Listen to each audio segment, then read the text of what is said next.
beautiful weekend ahead. 57 degrees in Oakland, 62 in San Jose, and 59 degrees in downtown San Francisco.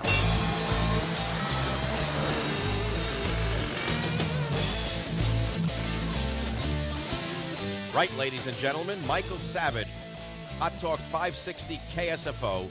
We're talking about what kind of world do you want to live in? What highway are we on? Do we want to be on this highway? Do we want to create a new highway? What did Plato say? This guy knew what was going on, but that was Greece. This is San Francisco. De eso se trata, de mantenerse hablando hasta llegar a entendernos. Estamos sosteniendo la misma conversación que Platón y sus amigos tuvieron en el año 400 antes de Cristo. Did you see in the paper the other day about that high school student who was caught cheating on her college boards? Oh yeah, I read that. Yeah. Oh, yeah. She said her teacher gave her the answers and told her that everyone cheats. That's the way the world works. But I think it's sad. People are under a lot of pressure. Let's face it here. If you were guaranteed that no one would find out, wouldn't you cheat? ¿Y usted haría trampa? ¿Engañaría? ¿Qué pasaría si en realidad existiera un mundo donde nadie engañara a nadie y donde los filósofos fuesen reyes? La República de Platón. Grandes libros.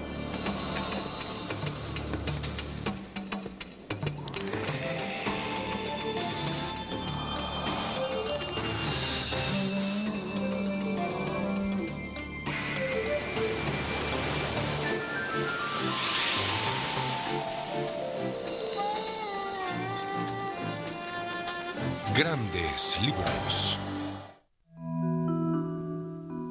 Este es un libro que nos atrae, juega con nuestras mentes y que no podemos abandonar sin antes decir lo que pensamos. Plato's Republic has the kind of power to intrigue and infuriate that few works can equal. You can argue about anything, from whether we should allow certain kinds of music to be sold, whether we should censor the arts. What is justice? What is a great society? What ought it be? What is authentic and what is fake? How one has knowledge. What do we teach the young? Whatever it is, it's somewhere in Plato. La República de Platón sigue las aventuras intelectuales de Sócrates, quien una noche, hace 24 siglos, creó una ciudad ideal. La República, donde todos los problemas de la humanidad están resueltos. This book, the Plato's Republic, changed my life. William Bennett, el exsecretario de Educación de los Estados Unidos, asegura que este libro lo animó a entrar en la política. Plato says, yeah, we better have censorship in the ideal republic because you're going to have, otherwise you're going to have license. Everyone's going to do what they see on the videotape, and the videotape didn't even exist. He said he would kick out the poets too. Go up to North Beach, I tend to agree with him. Mike Savage, que lleva un programa de opinión en la radio y se califica a sí mismo de conservador compasivo, lo lee regularmente a sus oyentes. It's sort of an internal chess game that I play with myself. And I will read a few pages and find my mind for, let's say, the pieces of thoughts that dance around in my head sometimes that get out of control, fall in place. It's a way of ordering my mind, my imagination, and all of my mental faculties. El poeta ganador del premio Nobel, Joseph Brodsky, lo rechaza. There are people and people, you see, and this is what Plato couldn't understand. He thought that all people should be like, well, let's say himself. La novelista Joyce Carol Oates pone en duda su sensatez. The Platonic vision is basically somewhat unreal. It's basically mad. ¿Loco? ¿Visionario? Platón ha sido llamado padre de la filosofía, primer feminista, idealista peligrosamente ingenuo y fascista. El hecho es que sabemos muy poco sobre él, o sobre lo que quiso decir en su más grande libro. It was indeed a kind of thought experiment to show the impossibility, precisely, of a perfectly just, perfectly communal, perfectly rational society. What the limits are, the limits that are rooted in our human nature. I think it's the deepest challenge against our way of life that there has ever been, and a deep challenge because it has a kind of great nobility and beauty to it. Platón nació en un lugar donde se rendía culto a la belleza y al conocimiento, en Atenas, 428 años antes del nacimiento de Cristo. El recién terminado Partenón dominaba la ciudad, como uno de los supremos logros de la primera democracia del mundo. Era la Edad de Oro, la era de las primeras representaciones teatrales y de los primeros escritos de historia universal. Eran los días en que los atenienses creaban un arte y unas ideas que aún nos maravillan.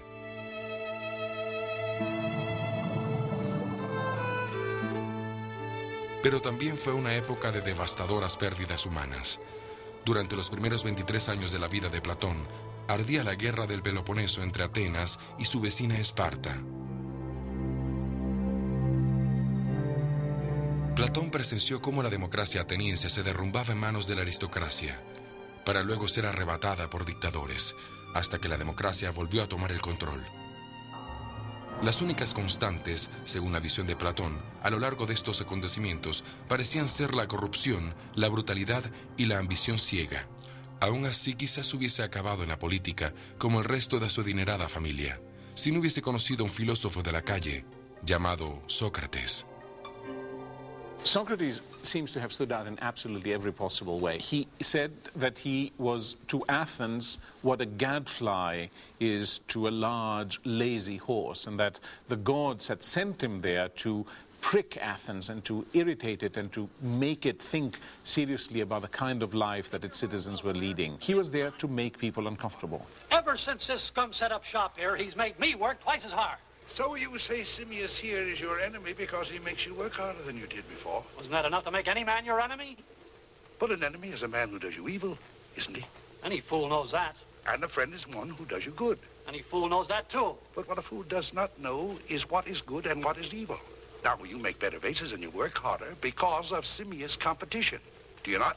To talk to Socrates was to be taken down the garden path, at the end of which one finds that, alas, you don't know what you're talking about.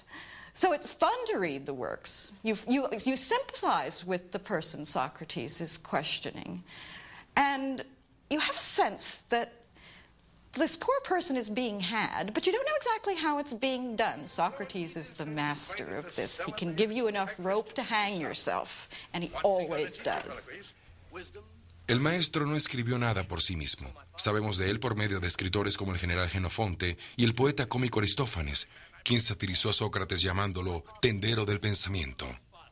Anger always interests me. Pero el infame método socrático fue recogido con mayor intensidad por Platón en una serie de conversaciones imaginarias conocidas como los diálogos. Hizo de su mentor el personaje principal de más de 20 libros, entre ellos La República. La trama comienza en el puerto del Pireo, en las afueras de Atenas. Sócrates se encuentra con un viejo amigo que lo invita a una reunión en su casa. Es allí donde Sócrates aprovecha la ocasión para iniciar una conversación que durará toda la noche. Keefless, it's clear that you're a good and decent man, so if anybody knows what it means to be a good and just person, it's you. I have been able to proceed through life with a clear conscience. I haven't been tempted to cheat or deceive someone to survive. I pay my bills. Occasionally, I give to a good cause. So, if I understand you, Keefless, to be a good person means to tell the truth and to pay your debts. Well, Socrates... The main argument of the Republic is an argument about being a good person. The term that's usually used in translations is justice. And what's at stake is a definition of justice. The style of the book, like the Johnny Carson show. Here we are, we're gathered together, we're talking. Let's meet so-and-so. Let's see what he has to say. Let's meet Cephalus. Well, Cephalus, come on out and tell us what you think about things. Well, Polemarchus, come on out. What do you think? Well, here's that crazy guy, Thrasymachus. Come on out, Thrasymachus. What do you think it is? Well, it's like an ongoing, late-night TV show with these, quote, experts coming on. Here's your interviewer, your moderator, who says, well, that won't do. No, that idea of justice won't do, and this idea.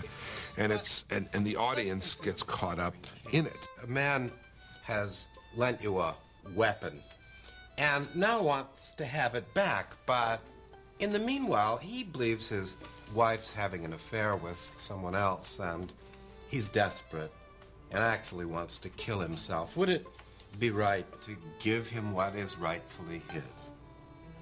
No, I suppose not. So, in this case, doing the right thing would, in fact, be doing the wrong thing.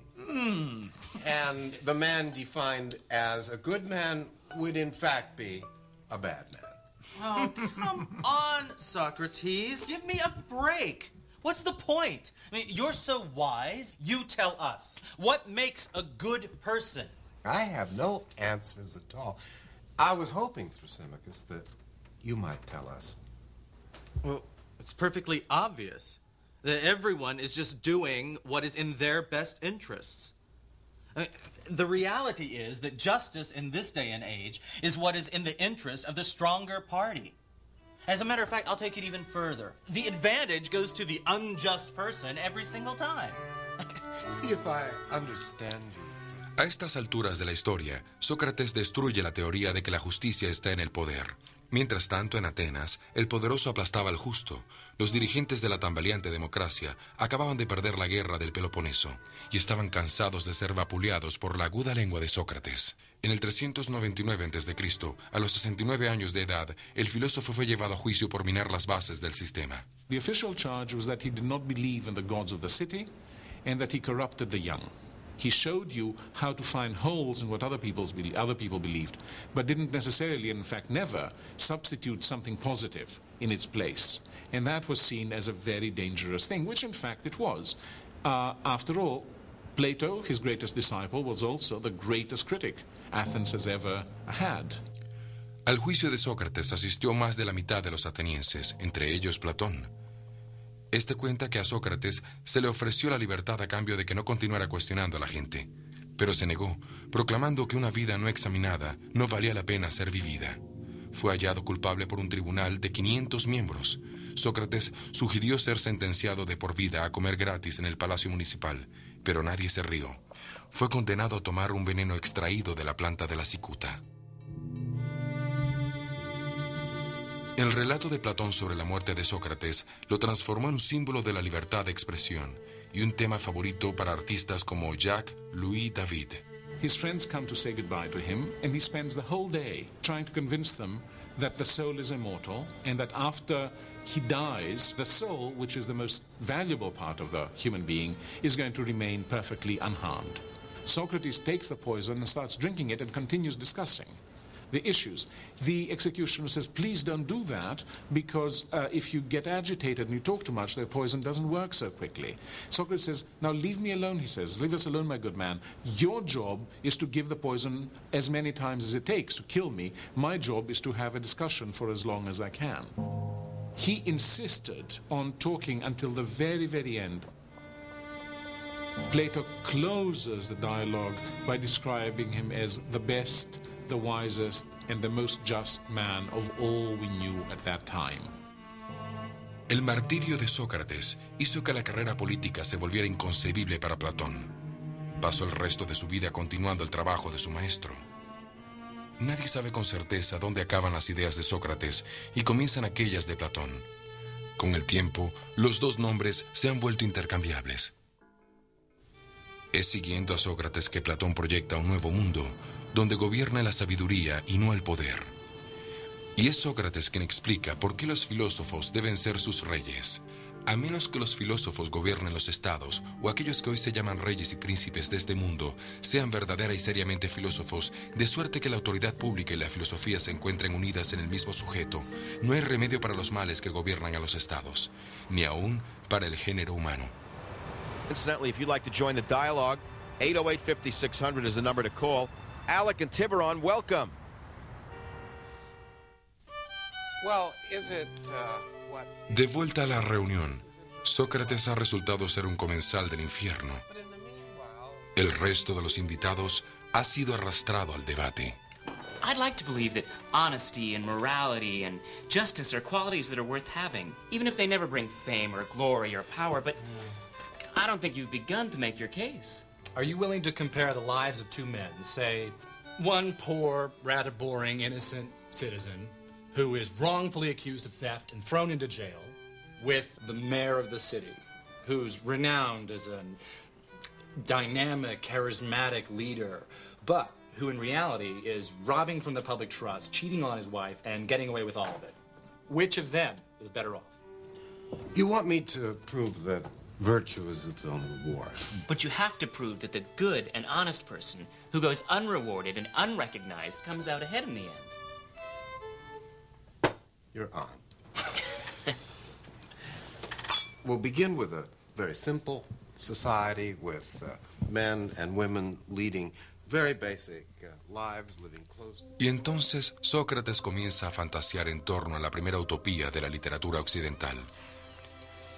Tal vez aquí el hombre justo pueda llevar una mejor vida, razona, ya que después de todo, la sociedad es reglamentada por las almas. He originally creates the city as a device in order to understand something about human beings. He wants to say that each of us is made up of three parts. There's a rational part, there's an emotional part that loves honor and gets angry and so on, and then there's what he calls the appetitive part, which is the part that wants food and drink and sex and so on, the bodily appetites. Esos apetitos animales deben mantenerse enjaulados. La razón y el honor gobernarán en la república, como gobiernan en el alma de los justos. Cada quien tendrá un trabajo de por vida, y habrá un código de color para cada clase. El bronce para obreros, mercaderes y artesanos. La plata para policías y soldados. Y el oro puro, naturalmente, para los reyes filósofos. See, he said that there's three types of people, the gold person, the silver person, etc. Now you may say, oh, my God, that means some people are not as good as others. Well, let me ask you something. Who's to determine what class they get into? It's real simple. I could never be a linebacker. I said that yesterday on the 49ers. But don't let me sit and listen to somebody tell me every 49er is capable of being a poet or a philosopher. Right. We're not all equal.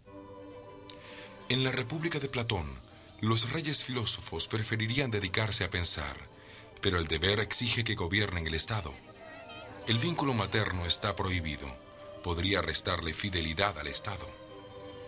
Las madres cuidan a los bebés, pero ninguna sabe cuál es el suyo. El lugar de un niño lo determina no el sexo o la raza, sino únicamente la inteligencia. Una hija de campesinos podría llegar a ser filósofa reina.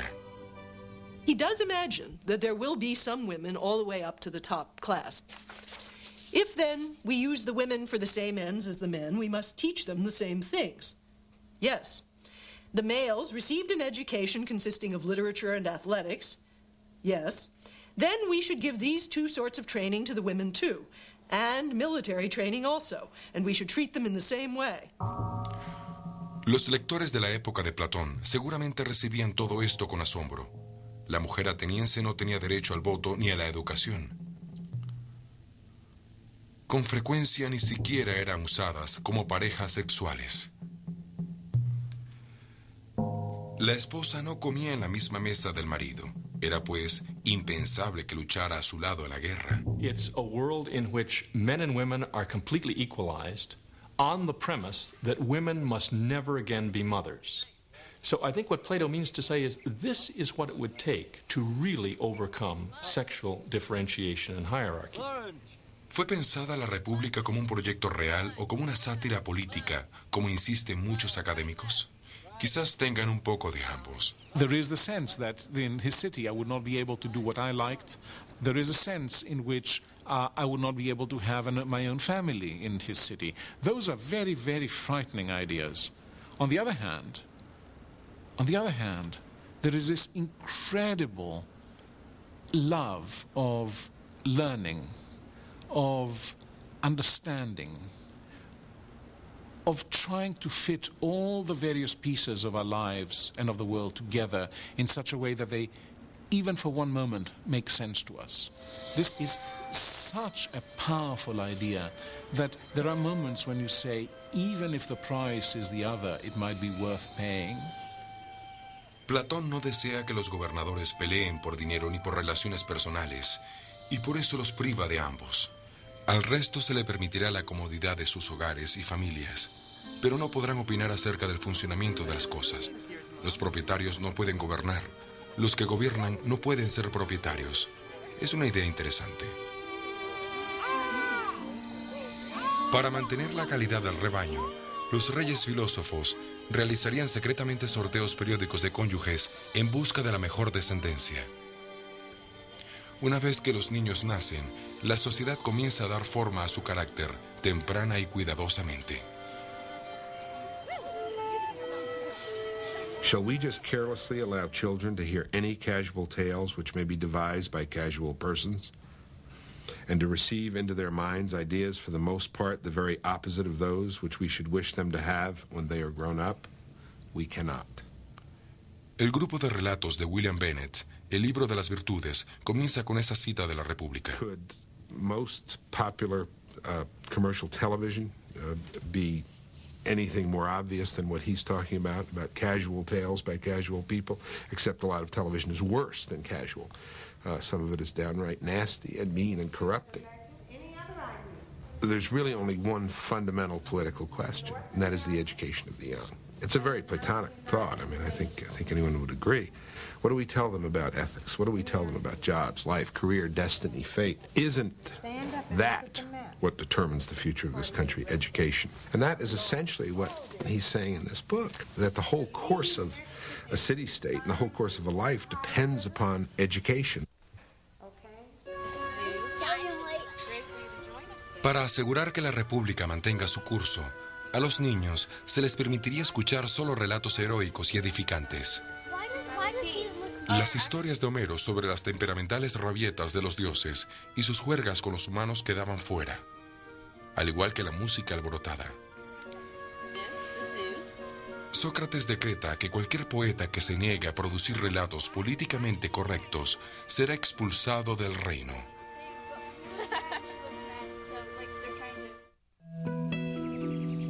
¿Es real esta montaña? Platón no lo creía así.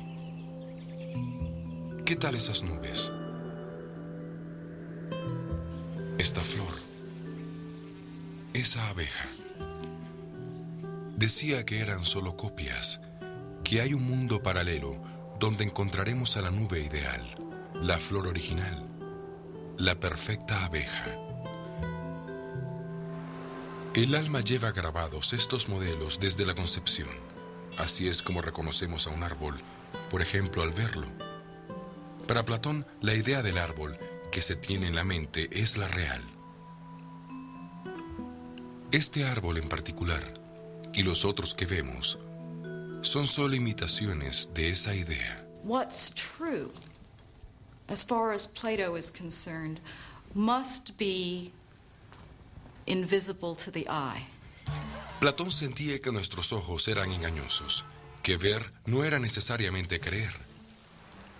En busca de una manera segura de separar la realidad de la ilusión, de resolver el caleidoscopio de impresiones que asaltan nuestros sentidos cada día, dio con una solución: la teoría de las formas. Plato's theory of forms is an effort to explain what's true in an absolute sense. What is it possible to know, really? Answer: what doesn't change. When you learn geometry, you're not learning about chalk circles. You're not learning about circles that are even more perfect than the one I've drawn if in fact the circle is made of something physical. You're learning about an ideal circle, one that you can't touch, one that you can't even see, because any circle you could see would be a physical circle. And so Plato, wanting to point us to what can't change and is perfect, wants us to consider a circle that can't be seen. What do we see about the 3 yellow and the 2 green? What do we see? Los matemáticos que quieren probar la existencia de círculos invisibles y de ecuaciones abstractas manejan formas ideales. Pero el tipo de salto mental del que hablaba Platón iba mucho más allá de la matemática, algo que ha frustrado a los filósofos por siglos. En la memoria de este cielo metafísico habría un ejemplo perfecto de cada cosa del universo, y aún de cualidades como belleza, justicia y bondad. Hoy en día, muchos estudiosos opinan que él estaba orientado en una dirección errada. Para ellos, en este instante, este mundo es lo más real que puede llegar a ser. These ideas will always be evolving so long as we are human and so long as consciousness is evolving. You simply can't stop history. You see, everything is changing. Reality is flux. Sea cual sea la opinión sobre la constante búsqueda de respuestas de Platón, nadie pone en duda el poder del relato más famoso de la República, la alegoría de la caverna.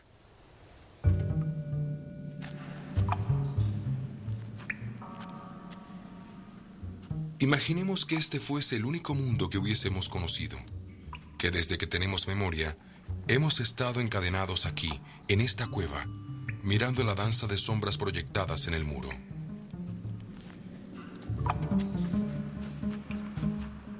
Incapaces siquiera de voltearnos, desconocemos que se trata de meros reflejos proyectados por el mundo exterior. Creemos que esa es toda la vida. Esta es nuestra realidad.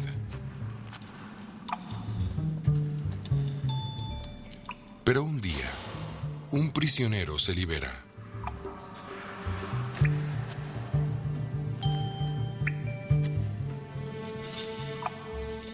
Arrastrado hacia la luz, aunque casi cegado por su primera visión del sol, logra, poco a poco, abrir los ojos y ver el mundo más allá de la caverna. We are prisoners right now. We are now in the middle of a cave. Don't think of a dark room in which we are all tied up. This is the cave. The freest moments that we have for Plato are moments of imprisonment, are moments of slavery. We all begin, in some sense, as prisoners of our culture, or our religion, or our civilization. We're given answers to the most fundamental questions. What is love? What's a good family? Who is God? Nowadays, the currently fashionable, conventional philosophy that's taught in our schools is something called pragmatism. The idea being that we just simply can't really transcend our own time and culture, that we have to just deal with the world that's given to us. Now, Plato would say that means just rearranging the shadows on the walls of our cave. One of the tasks of the Republic is to bring people out of the cave where they're not looking at shadows, but looking at the real thing, out into the sun. If there's a cave today and shadows that people are looking at, it is the sort of darkened living room at 4 in the afternoon with those images flickering across the screen, miseducating the young. El conocimiento de que hay un mundo real afuera ¿sería grato a sus compañeros de prisión? No precisamente. Platón finaliza la historia diciendo que, si pudieran romper sus cadenas, descuartizarían al iluminado por querer destruir sus creencias establecidas. Y claro, una vez que se ha visto la luz, es difícil volver atrás. Como Sócrates descubrió, ser portador de nuevas ideas es un trabajo solitario.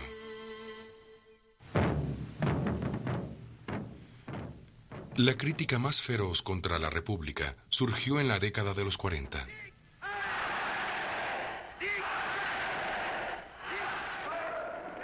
El filósofo Karl Popper acusa a Platón de haber abierto la puerta a semejante locura con el modelo eugenésico de Estado que había imaginado en el año 386 a.C.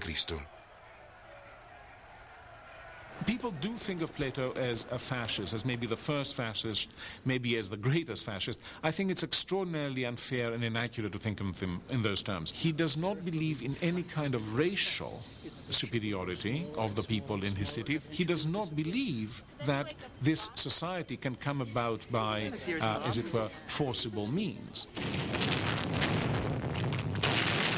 The idea that Plato foreshadows certain ideas that we come to associate with fascism, let's see, I think that's fairly tenable.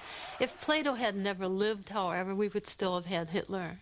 One certainly can't blame Plato for for Hitler or Stalin or Marx or Lenin. It's not for their theories that they're remembered, but for their actions. They were brutal murderers. A menudo, las ideas tienen consecuencias impredecibles. Platón glorifica al grupo a expensas del individuo, una idea que cobraría eco con los siglos y estallaría en el siglo XX. Platón soñó con un mundo guiado por una genuina sabiduría y bondad. Pero, a juzgar por los acontecimientos, es improbable que tal bondad pueda ser hallada alguna vez. In fact, corruption is the human norm. And this is what Plato won't swallow. La comprensión de Platón acerca de la naturaleza humana podría parecer tan abstracta como sus ideas, pero muchas de esas ideas continúan bastante vivas. Por ejemplo, Singapur. En solo 30 años, esta pequeña isla con tanta diversidad étnica se ha transformado en una sola nación, un mismo pueblo, un solo Singapur. Su líder es un déspota benévolo llamado Lee Kuan Yew, que goza de una reputación de integridad tan legendaria como sus estrictos controles. El porcentaje de crímenes es bajo y el nivel de vida alto. Es visto con sorpresa como uno de los países en vías de desarrollo más exitosos del mundo. Es una nación con camisa de fuerza. I love that. That's very beautiful. So you're saying, how do we make America an orderly state without making it overly orderly and turn it into a Singapore where a piece of chewing gum on the street is an offense for $500, for example? I don't want to live in this Huxley and Brave New World. Okay? So I think maybe Plato's Republic can also warn us away from an overly ordered state, an overly clean place, an overly good place. Time to take out the trash and clean out the barn. Ah, eso nos lleva a la democracia. ¿Podría un rey filósofo sobrevivir en Washington, D.C.? Tras pasar horas planificando en detalle la perfecta ciudad, Sócrates hace una digresión para criticar cada forma de gobierno previamente intentada. What is it you really have against our democracy, Socrates? Oh, nothing at all. Democracy is a charming form of government, full of variety and disorder, bestowing equality on equals and unequals alike. Quizás ahora podamos entender por qué le dieron la cicuta. Our political process. On the one hand, it's wonderful that anyone can grow up to be president. On the other hand, it's frightening that anyone can grow up to be president. Norteamérica no elige a sus dirigentes por mayoría como hacían los antiguos atenienses. En su lugar sostiene un concurso de popularidad. Platón pudo haber admirado la idea de tener un pequeño grupo de hombres y mujeres sabios para que procuraran que las cortes fueran más justas. Pero quizás consideraría la obsesión norteamericana por el poder individual, el dinero y el éxito como síntomas de una sociedad seriamente enferma en su alma. One of the serious criticisms Plato addresses to democracy is that its love of freedom easily becomes a love of license without realizing it, that a taste for having no restrictions can easily replace the more thoughtful and mature conception of freedom, which is freedom has to be freedom under the rule of law. I mean, can we admit that our public life is disordered in something like the way Plato says, and yet still defend our own way of life? What can the role of reason be in a democracy like ours without taking away the freedoms that we all cherish? ¿Habrán sido tomados en cuenta los argumentos de la República de Platón por los fundadores de la República Norteamericana? Pues Thomas Jefferson releyó el libro en su vejez y escribió a John Adams para quejarse. Mientras repaso con dificultad la jerigonza caprichosa e ininteligible de esta obra, la abandono para preguntarme cómo pudo haber sucedido que el mundo consintiera por tanto tiempo en dar reputación a semejante disparate. Este fue, recordemos, el hombre que escribió la Declaración de la Independencia. Los Estados Unidos de América se fundaron bajo la creencia de que todos los hombres fueron creados iguales. Platón edificó su mundo sobre la premisa de que todos los hombres son diferentes. Los ciudadanos de la República están satisfechos con sus lugares en la vida, porque se les ha inculcado que los dioses los han creado para diferentes propósitos. De allí que crearan a algunos con oro en sus venas, a otros con plata y a algunos con bronce.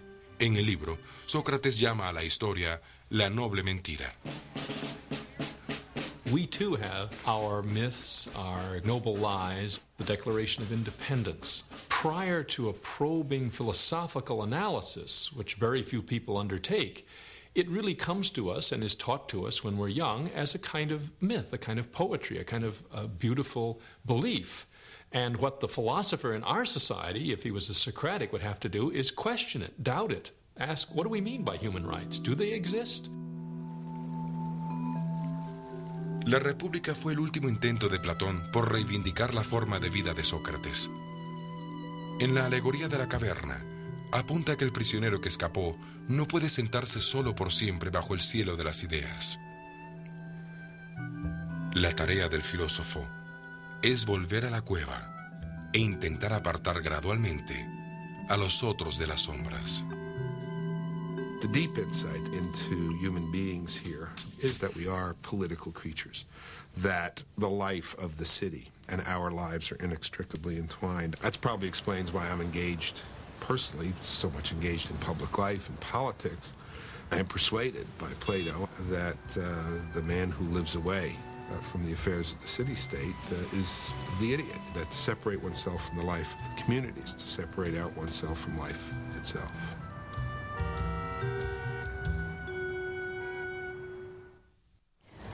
Plato wasn't just someone who lectured and wrote. He was someone who started a school. His school was called the Academy. The word we have now, academy, and likewise the word academics, comes from the Greek word. And at his school, he had a student who went on to become rather famous in his own right.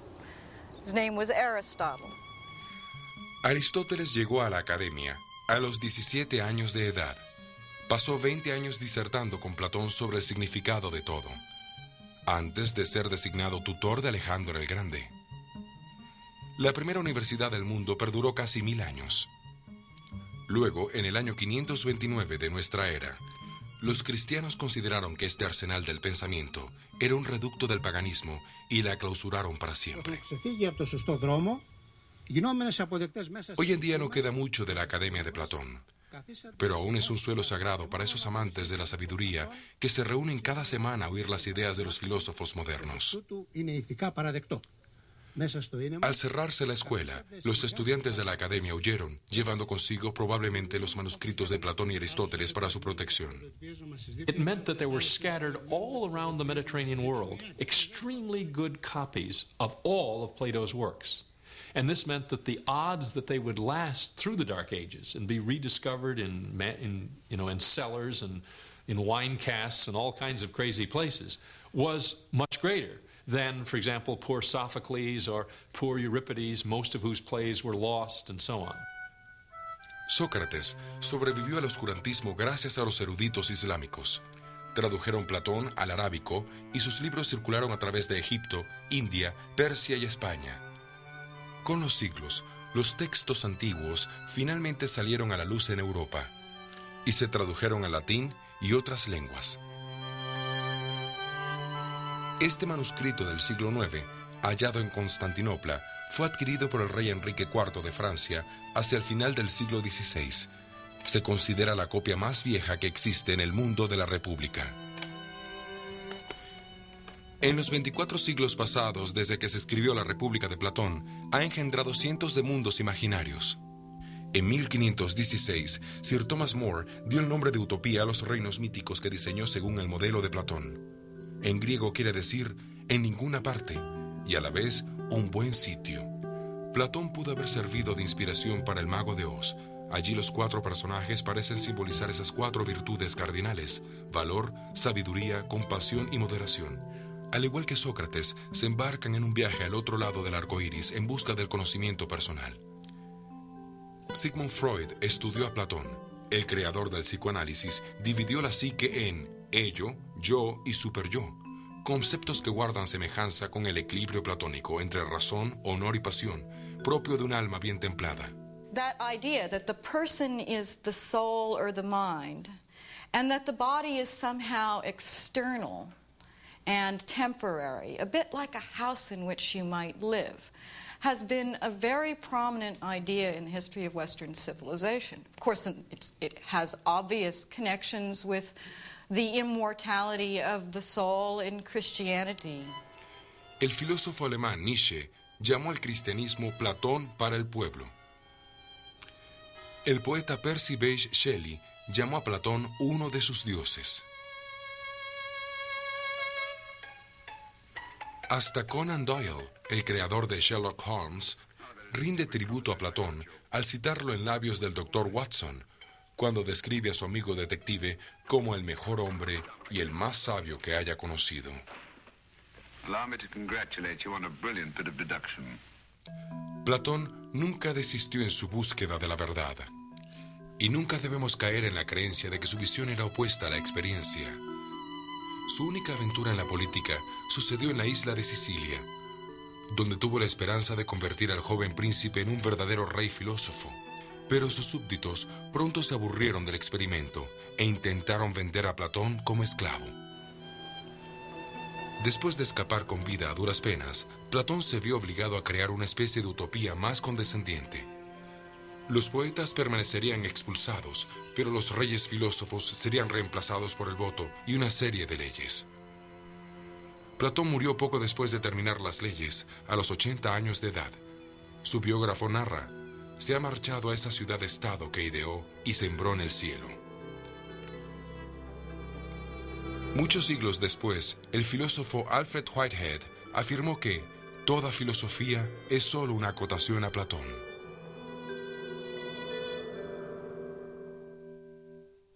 He imagines that he is a master in dishonesty, able to take every crooked turn and wriggle into and out of every hole, bending like a withy and getting out of the way of justice, and all for what? In order to gain small points, not worth mentioning. He's talking about the lifelong litigant, ladies and gentlemen. 2,700 years ago, the lawyers and the judges were already driving Greek society insane. Okay. I think one of the most compelling moments in the history of Western thought is in this book. And I will never forget, I still get goosebumps thinking about it, which is the challenge of the Ring of Gyges. If you had this ring, and that's the story in here, and you turned the bezel of the ring and you became invisible, and you could get away with anything by being invisible, would you do it? What Plato wants to prove in the Republic is that that's wrong, that in fact, even with a ring that made you invisible, even apart from what other people think, it's good to be good.